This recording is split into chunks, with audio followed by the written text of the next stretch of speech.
Sir क्या देख रहे हैं, अब 5 दिन हो गया, आमद दरामद नहीं हो रहे, शोर बचाई हुई हुक्मरान ने, आज कोई मानते हैं नहीं मानते हैं, एक तरफ पीडीए वाले चेगन नहीं कर रहे हैं, एक तरफ हुक्मरान के चेगन नहीं कर रहे हैं, क्या वजूहत है सर? पहले अपना तारुफ सुनवाएं।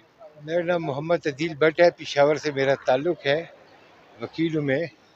असल में बात यह है कि ये हम वकला तो हर वक्त तहरीक का हिस्सा होते हैं, और जहाँ कहीं हमें ये अंदेशा होता है कि हमारे आइन को ख़तरा है, हमारी अदलिया को ख़तरा है, तो जहाँ भी हम ये ख़तरात महसूस करते हैं तो दौड़े दौड़े चले आते हैं सुप्रीम कोर्ट के आसपास, ताकि अपना रोल अदा करें इस मुल्क के और इस पेशे के एतबार से। आवाम के रिप्रेजेंटेटिव हैं यहाँ पर हम, तो अपना फ़र्ज़ पूरा करने आते हैं जी।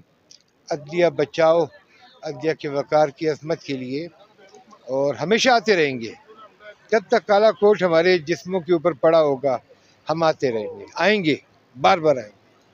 आज क्या दिन है, लेकिन आज कैसे देख रहे हैं, फैसला भी कुछ देर बाद सुनाया जा रहा है। हाँ देखें, जो बातें हम सुन रहे हैं as per law, as per constitution, अब ये इन लोगों के जो बयान, ये इनका बयानिया ये है कि इतना झूठ बोलो कि लोगों को सच लगने लगे। लेकिन भाई, आपके तो तमाम लोगों को हम जानते हैं, आप कितने बड़े झूठे हैं, दगाबाज हैं, धोखेबाज हैं।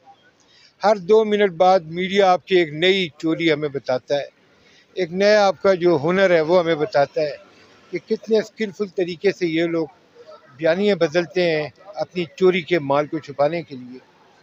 और इस मरतबा दोबारा तारीख़ दोहराने की कोशिश कर रहे हैं, लेकिन उस वक्त शायद कोई बचाने वाले थे नहीं थे।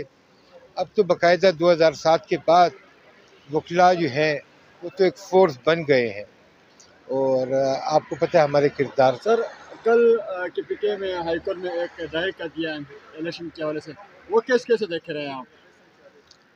मैं समझेंगे कल जो उन्होंने दायर कर दिया था मुश्ताक गानी साहब ने पिटीशन दायर किए, हाँ, इसके हवाले से। हाँ देखें, ये जो पिटीशन फाइल की है, ज़ाहिर बात है हमें डायरेक्शन से कि आप अपने रिस्पेक्टिव फोरम पे चले जाएं, तो वो भी हमने कानून की, आइन की बजावरी की, और अभी रिस्पेक्टिव फोरम पे हम आ गए हैं।